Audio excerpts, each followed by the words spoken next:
What if I told you that there was a One Piece character with a backstory sadder than Robin's, with a body more powerful than Zoro and Sanji, and a devil fruit as strong or arguably even stronger than that of our sun god and savior Lord Luffy himself? A character that has had his hands in every major event in the story and that has helped the Straw Hats more than Shanks, Mihawk, and Rayleigh combined. And so today I want to take a deep dive with you into one of the all-time most powerful, most emotional, and overall most important characters in One Piece ever, because this is everything that we know about the tyrant Bartholomew Kuma. So, Kuma is a former Warlord of the Sea, one of the original founders of the Revolutionary Army, and the previous king of the Sorbet Kingdom. At this point, he's 47 years old, but looks great for his age, I'd say. And despite starting his story as a slave, he has grown to be one of the strongest and most important characters in the series due to his lineage. And that's because Kuma is one of, if not even the last and only surviving member of a race known as the Buccaneers. Now, this name comes from the term used to describe pirates and privateers specifically in the Caribbean Oceans, which is just a nice nod of Oda, to the real-world piracy. But when it comes to One Piece, not much is actually known about this mysterious race other than Kuma is one of them and that the world government truly fears them. And this is because they turn out to be some sort of hybrid race, which seems to be a mix of giants and other humanoid type races. And on top of all that, the Buccaneers also have some deep and important tie to the Void Century, which has not yet been explained. Nonetheless though, despite this lack of info, the fact that they are a hybrid race gives them incredible strength and durability without the truly massive size of an actual giant. And this lets them blend in fairly well with regular people, regular at least on the Grand Line. Now, they're pretty large, yes, but apparently so are pretty much any famous pirates that we know in One Piece. I mean, seriously, Whitebeard, Odin, Doflamingo are just absolutely massive for no clear reason at this point. At least the Buccaneers do have a reason. And now, if that was just it, Kuma wouldn't be straight up one of the strongest characters, because what really helps him lock in his spot as a certified One Piece classic is his really broken devil fruit. Why? Well, because this thing might just be the single most busted fruit in existence. Honestly, I was pretty shocked at just how powerful the pawpaw fruit ended up being, because when it was initially presented, I thought it could just quote-unquote push things. Which, don't get me wrong, is true, mind you. The core power is the goal of pushing things, but it gets just so much crazier and kind of mind-bending than just that. You see, the way that this fruit actually works is by creating these cute little bear paws on the user's hands, and through these palms,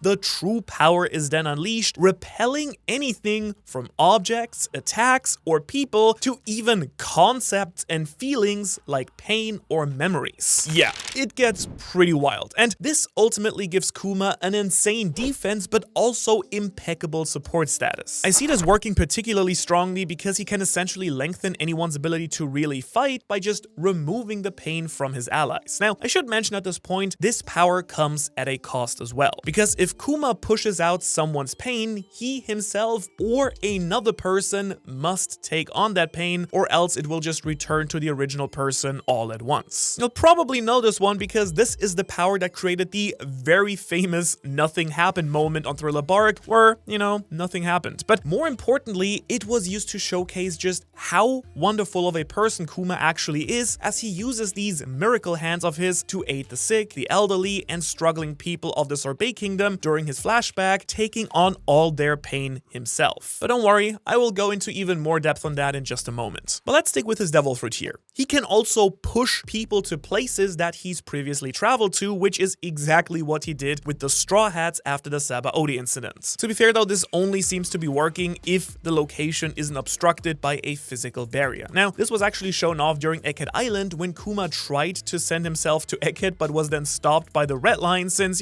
he wasn't in the New World at that time. But regardless of that one minor weakness, and I think it is minor, it is pretty clear to me that the pawpaw fruit is unbelievably powerful. So much so that I, as well as many other theorists, think that it must play an even bigger role in the story altogether. I mean, Kuma is sort of the paladin of Joy Boy and Nika, a warrior of a god who enacts their purpose and will. And in this case, Kuma is a religious warrior who uses his power to liberate and free others. And so I feel like unless he comes back in full swing, someone else will have to use that power in the final saga to help out Luffy, which, now that I think about it, ties really nicely into a very old and specific theory about how Oda teases important Straw Hat details through his favorite hidden language, numbers. If you don't know this theory, you will love it. You see, the Straw Hats with devil fruits tie directly to certain numbers due to how Japanese, words work. In case you don't know, this wordplay is called Goro Awase. I've talked about it a lot on this channel, and it's basically just number wordplay. And what Oda does here, for example, is take Luffy's fruit, the Gomu Gomu fruit, to the numbers 5 and 6, Go and Mu Tsu, so Go Mu, and that's basically why all Luffy's bounties are 5 and 6 related. Robin's fruit can be read as 8 and 7, Ha Na. Chopper's and technically also Luffy's have Hito, so the numbers 1 and 10. And then there's Brook, whose fruit can be broken down into Yo and Mi, 4 and 3, which means this leaves us with 2 numbers not in the crew, the numbers 2 and 9, which would be Ni Q for 2 and 9, which, by the way, is exactly the Japanese name of the pawpaw fruit, the Nikyu no Mi. Again, this isn't new. This has been around for many years, probably over 6 or 7 years at this point, which has led many people in the past, many years ago, to already speculate that one potential Straw Hat might get this power eventually. Vivi, partially because she's a fellow royal and has deep ties to Nika and Joy Boy through her ancestor, the ancient queen of Alabasta, Lily, because in case you don't know, Lily somehow was the one who managed to spread the massive poneglyphs throughout the world in some unknown fashion, and the pawpaw fruit would make a lot of sense for this and make it a lot easier. So if that were to be the case, it only would make sense that Vivi, her ancestor, gets that fruit in the modern era too. But with that being said, now back to specifically Kuma, something that I haven't mentioned is the fact that the name Kuma means just straight up bear in Japanese, tying in very nicely with all the Warlord's naming scheme of various animals. Of course, this bear motif also lines up incredibly well with his outfit, but also the name of his ultimate attack, the Ursus Shock. And this one is just straight up based on the Latin word for bear, which is also used in the constellations Ursa Major and Ursa Minor, which is the bear constellations, and I kind of like to think that's because Kuma himself is a star as well. A big, beautiful star that shines brightly in the shadows of the night, which actually might be the case, or at least based on all of the reveals that we've gotten about his past, I do think that Oda is making this an actual point in the story. Let me explain. You see, there is one real star that was crucial for pirates and slaves back in history, and that is the star Polaris, otherwise known as the North Star. Now, in our current modern age, this is the brightest star in the sky in the constellation Ursa, and since it's the brightest star, it's a guiding force for people to find north without a compass. And Kuma does pretty much that in the series, as he guides several characters towards the destinations that they aim to go, regardless of whether they actually know about it or not, like the Straw Hats, all of them,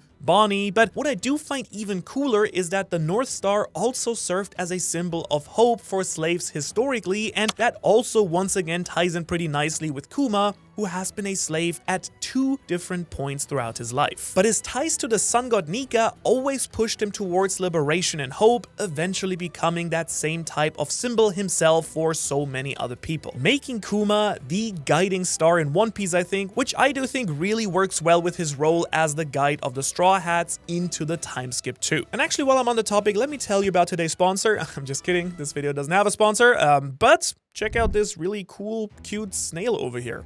Instead of a sponsor, I do want to shift over to Kuma's connection to Nika and how it shaped his various relationships. Because Kuma has so many connections to some of the most powerful and important characters across every major faction in One Piece. Of which, by the way, there are so many at this point. Like, maybe we should just do a video on that at some point too. Let me know if you'd like to see that. That sounds like fun.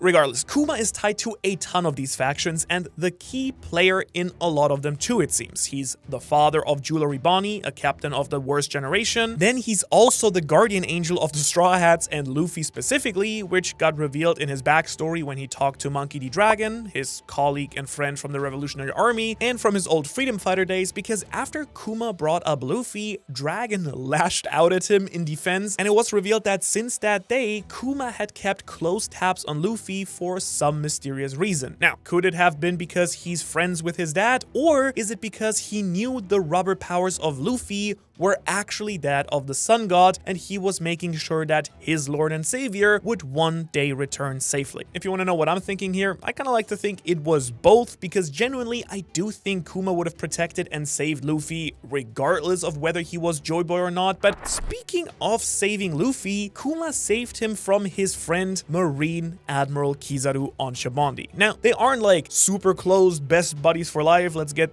their faces tattooed on their butt cheeks, but they were seen dancing, hanging out, and getting very familiar during their time together on Egghead Island. And they also share another really cool connection, which is that Kizaru's powers were implanted into Kuma and the other Pacifista, which is a cyborg army completely modeled after Kuma. And so in some very weird and morbid way, they are incredibly close, almost related, and that's all thanks to Kuma's relationship with the single smartest man in the world, not me, but Dr. Vegapunk, a man who saved his daughter but cost Kuma his humanity in exchange. Little did Kuma know though that this tie would eventually save his daughter, his god, and even himself down the road. And eventually this led him to becoming a warlord of the sea, where Kuma then gained connections to various pirates such as Doflamingo and was part of the Gorosei's introduction, those vile fiends over there. But anyways, I would say that nobody, and I mean actually nobody, let's be honest, would have expected after this weird Bible-holding giant showed up on Thriller Bark that he'd go on to change the entire story and become one of the most likable characters, but here we are somehow. And really, it does make sense once you see what Oda really did with this character, his insanely tragic and tear-jerking backstory, and why it all actually happened. You see, 47 years ago, somewhere in the South Blue in the kingdom of Sorbet, young Bartholomew Kuma was first born. His daddy, Clap here, was a Buccaneer, and his mother was a regular human. That's pretty much all we know about her, because in classic One Piece fashion, Oda once again ignored the mom. But at the age of 4, Kuma's family was then captured and enslaved due to the Buccaneer blood that flows through their veins. His mother was straight up beaten to death, pretty grim, and Kuma himself wanted his suffering to end at all costs. But his father taught him about the warrior of liberation, Nika. He wanted his son to have a beacon of hope to hold on to, a guiding light, or a North Star if you will, to help him get through this very dark time. Now, Nika, the sun god, the great god who freed all the slaves and delivers retribution, will come one day, and all Kuma had to do was hold out until that happened. So the Celestial Dragons didn't quite see it that way and instead shot his father right in front of him. Unfortunately for them, it was a little bit too late. I mean, Nika lived on in Kuma's heart, and he persevered as well. 5 years later, Kuma was brought to the island of God Valley, and on this island, the Celestial Dragons held their native hunting competition, a really gory and vile festival where the God Knights like Figgle and Garling here hunted down innocent people and slaves for points and in order to win some big prizes. Now, Kuma actually tried to flee once, but was brought back by the other slaves in a sick and twisted turn of events, because they knew that Kuma being hunted gave them better shots at staying alive, since the hunters would want the high point value of a Buccaneer. And it was at that very grim point in the story that Kuma finally met 2 other slaves, Emporio Ivankov and Ginny. Now, Ivankov, always the clever escape artist it seems, made a really smart plan. They knew that the prizes were very powerful devil fruits, at least in part, and if Kuma and Ivankov could steal the Azure Dragon fruit or the Pawpaw fruit, they'd be able to escape the island. The plan was simple and put in motion as Ginny called the many pirates of the, Grand Line in the world through a radio, summoning the likes of the Rocks Pirates and the Raja Pirates to God Valley, creating a whole storm of chaos that Ivankov and Kuma would use to steal their fruits. And I gotta say, I really love this part of the backstory personally, because it kind of showed me something I always was so very curious about watching the series, which is how the Revolutionary Army came to be to begin with. And Ivankov had such a soul-crushing relationship with Kuma during Marineford. I've always been curious what truly made their bond so insanely strong. But now, after this backstory was finally revealed, it all made so much more sense, and my soul was absolutely shattered instead. Like, dude, honestly, it was so beautiful and then subsequently devastating to see this friendship form, because I knew what was then to come. Now, I'm getting ahead of myself here. Unfortunately, Ivankov didn't get get to eat the blue dragon fruit, blue dragon mode, because Big Mom of the Rocks Pirates cut them off. You know, obviously Kaido ate that one instead. Kuma, though, did get his paws on, well, the paw fruit, gaining the power to repel all the haters himself, including the greatest hater of all of them, Saint freaking Saturn here. He is one of the Gorosei, one of the 5 elders of the Celestial Dragons who rule over the world, and he hates Buccaneers somehow, and hate is probably still an understatement, which is kind of racist, I won't lie, but what else did you expect from this old man? I mean, Also, Kuma said screw all that and screw racism, ultimately using his powers to free a ton of the other slaves, over 500 in fact, including himself, Ivankov, and Ginny. So take that, Saturn. I guess I can. I don't know if that's okay on YouTube, actually. I never thought about that. We'll find out. It was this action in the end that led Ivankov to dub Kuma's hands as the Hands of Liberation, a very heartwarming title when you connect it to Nika, the Warrior of Liberation. And Kuma had basically done what his god failed to do for him, because he was the one who ended up liberating the people of God Valley with nothing but his hands, or paws. But still, right afterwards, he shifted those big bear paws to prayer hands and held faith that Nika would one day still rise again and bring a new dawn for the One Piece world. After these events, Ivankov set sail to enjoy their freedom, eventually meeting up with Dragon, but don't worry, they'll come back shortly. Meanwhile, Kuma and Ginny lived together for a while in the Sorbet Kingdom. As they grew up, Kuma became a priest, which established his signature Bible aesthetic, helping the old people and the sick people of his kingdom by absorbing their aches and pains. Which again, if you remember, was actually just straight up him absorbing all that pain and tanking through it all with that sturdy Buccaneer body. He's literally the kindest and most self-sacrificing person in the series, and it makes everything that is about to happen so much worse when you really think about it. Now, something else from this time of his life that I love to focus on is the fact that Ginny wanted to marry Kuma. She knew that this man was the GOAT, and sadly, Kuma couldn't let that happen. I always am reminded of how broken his life was because of his refusal to marry her, and he didn't refuse because he didn't want to, quite the opposite, of course. He loved and adored Ginny, and as a result of this love, he couldn't marry her as he would always remember what happened to his mother. Remember, she died because of her husband's lineage, and Kuma couldn't let Ginny be a target for persecution just because he, a Buccaneer, was in her life. Now, around that same time, he heard about the freedom fighter Dragon, and that inspired him too. He was happy to hear that some others around the world were actually fighting back against the evil and corrupt world government, which unjustly treated its people wherever and however they could, it seems. And I really think that it was this catalyst that let him stand up to the evil king of the Sorbet Kingdom, Bikori, a tyrant who had imposed enslavement on the poor sections of the kingdom. But being a sworn pacifist and not wanting to use violence, Kuma was thrown into jail alongside Ginny and his pals. And dude, this man cannot catch a break, never did catch a break throughout his entire life. Well, I guess that's not fully true, because a prison break did occur thanks to the arrival of Ivankov and Dragon a little later, and their freedom fighters arrived to liberate the entire Sorbet Kingdom, and that is when Kuma and Ginny joined their ranks, and Kuma became one of the founding pillars of the soon-to-be established Revolutionary Army. And it's also this phase of his life that took away his love and gave him a new person in life, because you see, Ginny also had a really bad habit of getting enslaved multiple times, just like Kuma. After all, they are warriors of justice, and sadly enough, that risky behavior kind of tends to backfire in the One Piece world. Now, in her case, she was captured and forced to be the wife of one of the world nobles. We don't know exactly who. Some people have speculated Saturn, but it could be someone else. In the end, giving birth to their daughter, Bonney. Now, this moment changed Kuma, as once he heard Ginny had been kidnapped, he stepped it up a notch and used his power to inflict harm on those who actually deserved it. Now, pacifism was still his goal, but there were those who didn't respond to it, and he needed to use force on them to achieve his prosperous future. Luckily, Ginny did manage to escape with Bonney and called out to Kuma to tell him that she always loved him. Kuma ended up finding her corpse in the church that they cared for, and next to it was her daughter, Bonney, a baby girl with a bright smile who now really needed someone to protect her. Oh, can't even read through this without getting a little bit wet eyeballs.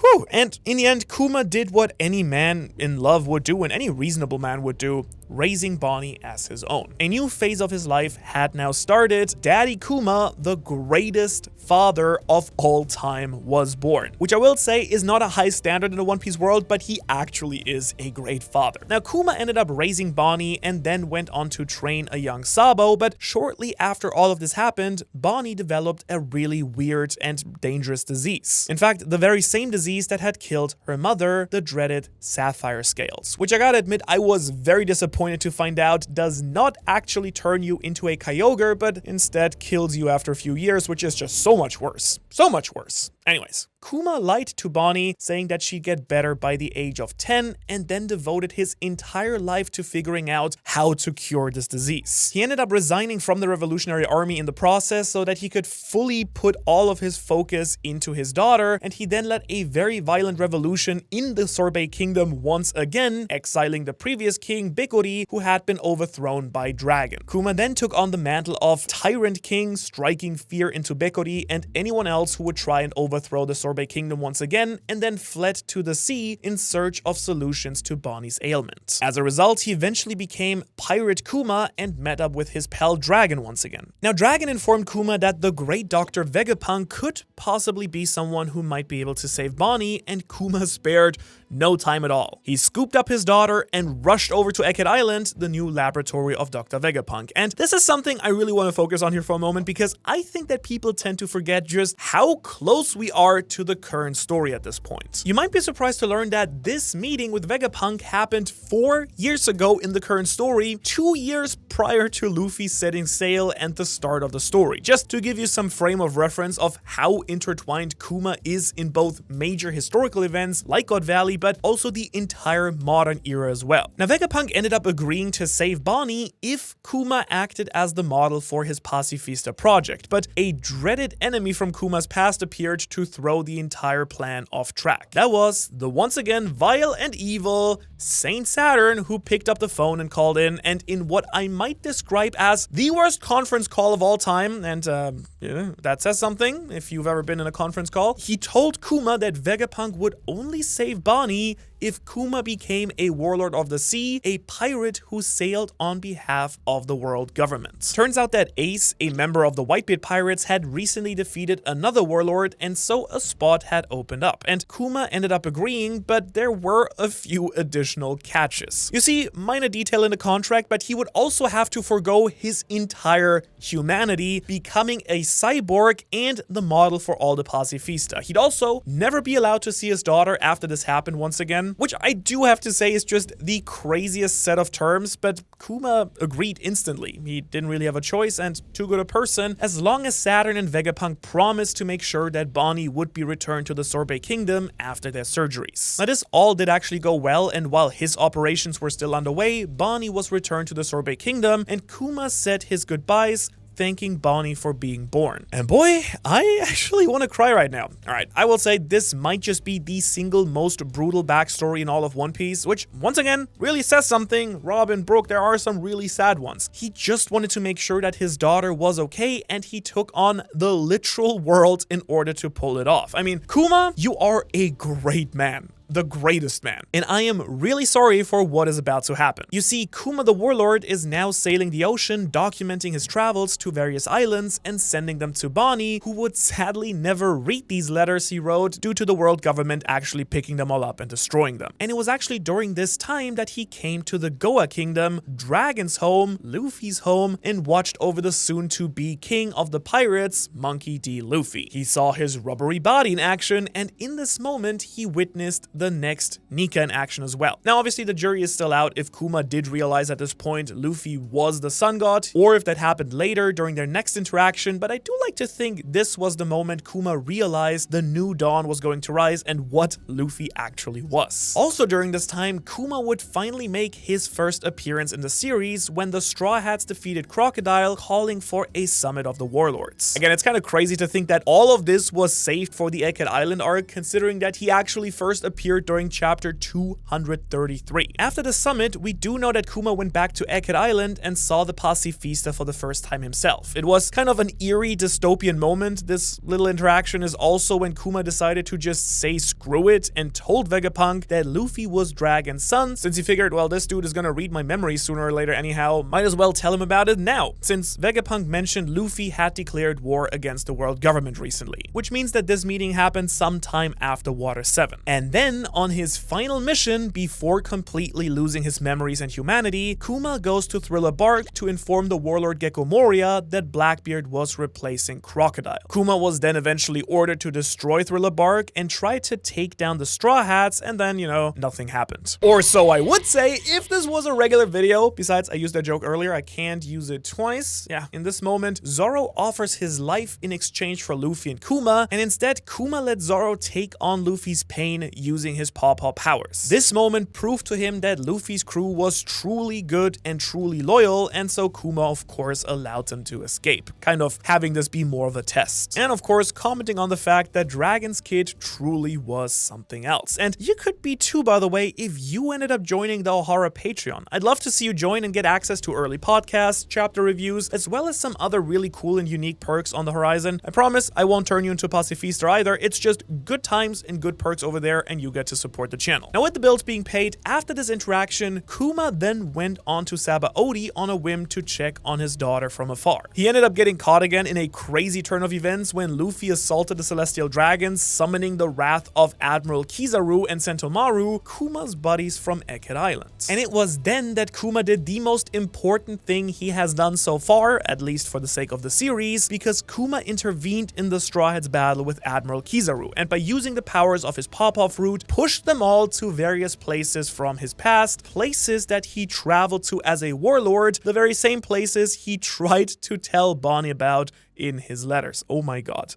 A beautiful full circle moment for his time as a warlord, in my personal opinion here. And it's during this battle that he talks to my favorite character, Dark King Rayleigh, and informed the former Raja pirate that he is a member of the Revolutionary Army. He actually also let him know that he specifically was there to save the Straw Hats, so Rayleigh held off Kizaru while Kuma blasted Luffy and the crew away, ensuring that the Straw Hats would live another day. Meaning that Kuma here did what he was born to do, saving Nika. He ensured that the New Dawn had a real chance to arrive by saving his dear friend's son. And so Kuma, in his last real act of free will, saved the entire One Piece world. And yes, you heard me right, that was his last actual free will choice, because after that, Kuma goes on to lose his memory completely and fully becomes a cyborg slave to the world government once again. During Marineford, he's just completely gone. That's why Doflamingo mocks Ivankov when he tries to reason with Kuma, because there was just no point. His head was empty and he was a vessel for war. A big hunky shell filled by the evil acts of the world government. It's really messed up, man. Like, I don't know what to tell you. And from here on out, we actually get to see pretty much the rest of Kuma's journey on the screen as well. He convinced Vegapunk to make his last directives be protecting the Thousand Sunny until the Straw Hats returned to Sabaody, which served as a final act of kindness performed for the Sun God. And truly, it was a beautiful and kind gesture, which ended up being the first real glimpse into how unbelievably sweet Kuma actually was. Because prior to that, sure, he helped the crew mysteriously, but this one was really just an open proof of loyalty. And then of course, until the Reverie happened, when the revolutionaries attacked, Kuma himself was once again a slave to the world nobles. It was again so brutal seeing him as a steed for these absolute trash people, but hey, it worked out in the end, because eventually his disciple, Luffy's brother Sabo, saved him alongside the commanders that he helped train up, and they managed to get him out of there and returned him to the Revolutionary Army headquarters in his very broken state, where he then sat dormant until the Straw Hats took over Egghead Island. And there, of course, everything then came full circle. His daughter Bonney, the next Sun God Luffy, and the evil villain Saturn all made their way to the same island,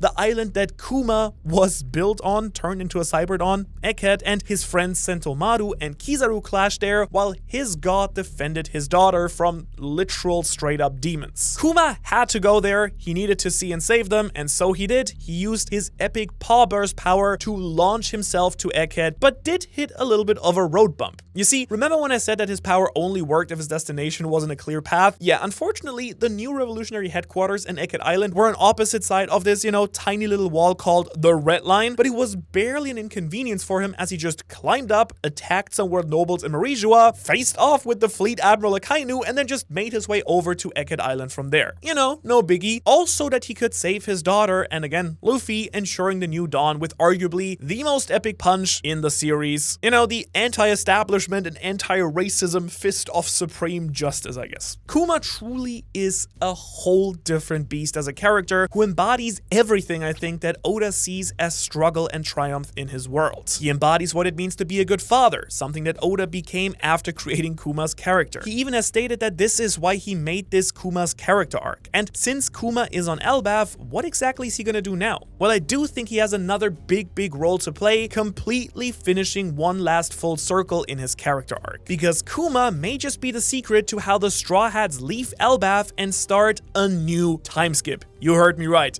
A new time skip is coming, and I break all of that down right here in this video that you should check out if you really want to see what's gonna happen next. And otherwise, thanks so much for watching, and thanks so much to all the beautiful patrons up here. If you want to support the channel, go check that out, and I will see you in the next video.